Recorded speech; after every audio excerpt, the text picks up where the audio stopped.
Halo sahabat pecinta catur, selamat datang kembali di Catur Talk Indonesia. Lagi-lagi pertemuan antara Grandmaster Daniil Dubov menghadapi juara dunia Magnus Carlsen merupakan duel yang sangat dinantikan oleh sahabat pecinta catur.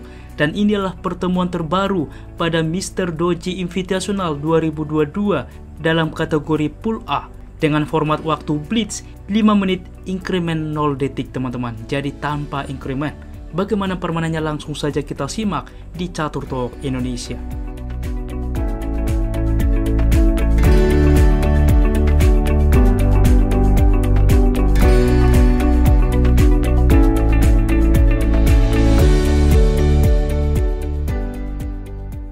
Baiklah teman-teman, di sini Daniil Dubov putih melangkah dengan pion ke-4 dan Magnus Carlsen membalas C5 pertahanan Sisilia. Kuda ke C3 variasi tertutup pada pertahanan Sisilia, dan percaya atau tidak teman-teman, Magnus Carlsen membalas dengan H5, langkah yang tak biasanya, dan ini juga langkah novelty, belum pernah dimainkan teman-teman.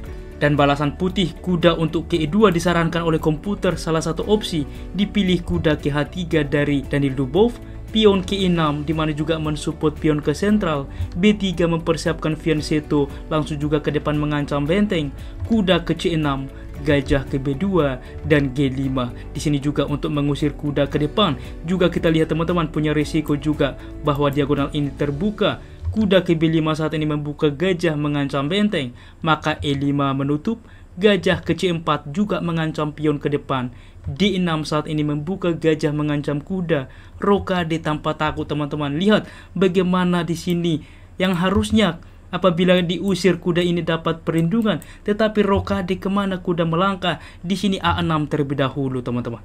Sebelumnya bagaimana bang jika G4? Inilah yang sudah dirancang oleh Daniil Dubov. Apabila hal ini terjadi, maka F4. Maka pion memukul kuda misalkan, maka pion juga memukul pion. Dan kita lihat teman-teman, apabila pion saat ini langsung juga memukul pion, masalahnya benteng memukul pion. Dan kita lihat menteri akan aktif ke depan, pion akan dimakan, membuka gajah mengancam benteng. Di sini pun bahwa signifikan justru putih lebih baik.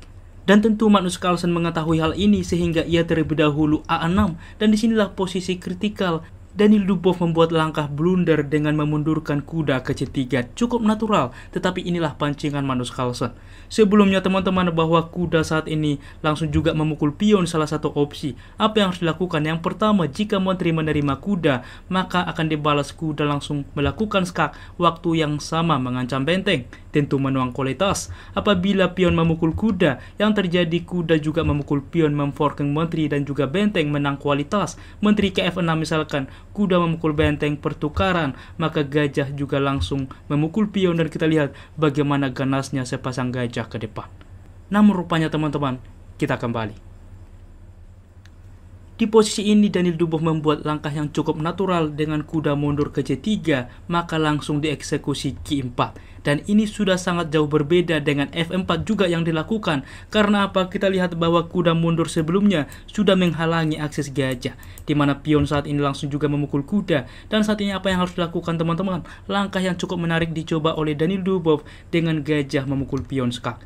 Karena apa? Ia menyadari apabila saat ini pion memukul pion, maka kuda dapat menerima. Dan kita lihat teman-teman, inilah bedanya ke depan. Ketika kuda tidak mundur sebelumnya, maka gajah dapat dimakan teman-teman. Dimakan juga menggunakan gajah kuda ini. Juga apabila menteri berpindah ke depan, maka juga ada forkingan ke depan.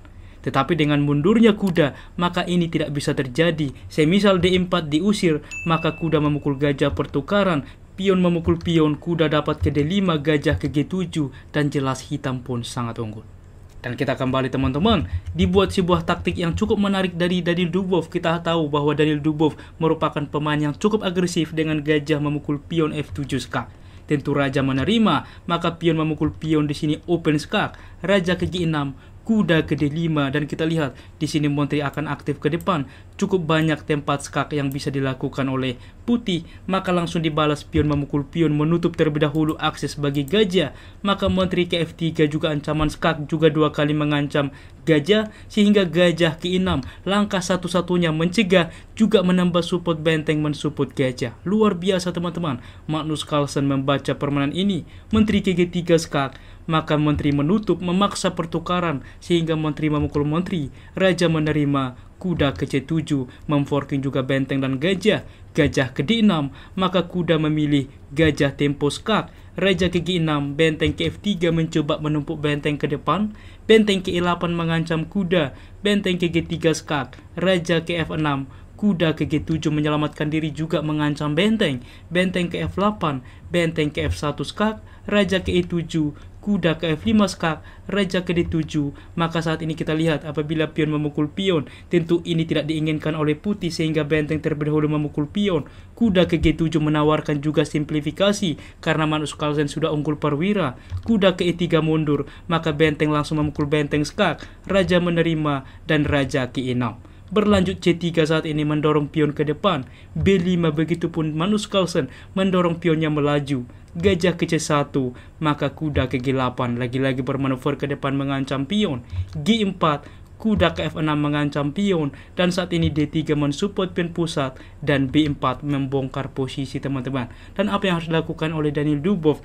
G5 masih dicoba mengusir kuda. Kuda berpindah ke E8, maka pion memukul pion, pertukaran terjadi dan kuda ke F5 mengancam gajah. Kuda ke E7 melakukan simplifikasi menawarkan pertukaran. Benteng ke F3, maka gajah ke C5 langsung juga mempersempit ruang bagi Raja Putih. Raja ke E2, maka benteng langsung juga ke H7 bermanuver ke depan.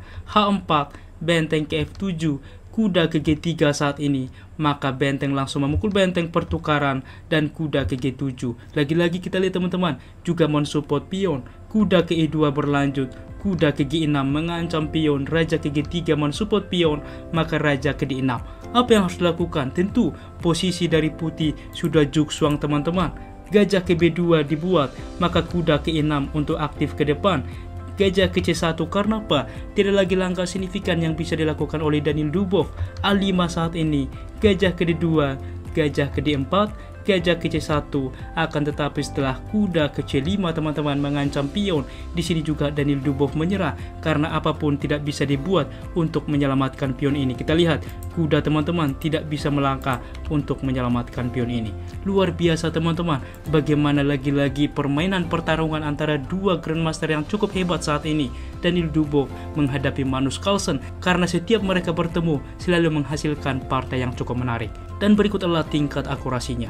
Ulasan permainan dari komputer menunjukkan bahwa Daniil Dubov memiliki tingkat akurasi 87,5% dan juara dunia Grandmaster Magnus Carlsen 96,9%. Baiklah teman-teman, demikianlah ulasan catur hari ini. Jika kawan-kawan suka dengan konten seperti ini, dukung kami dengan cara like, subscribe, dan juga share. Apabila ada saran dan juga requestan ke depan, jangan ragu tuliskan di kolom komentar dan kami akan berusaha membuat requestan dari Anda. Salam catur talk Indonesia, sampai jumpa di video berikutnya. Keep sharing and keep loving. Bye bye.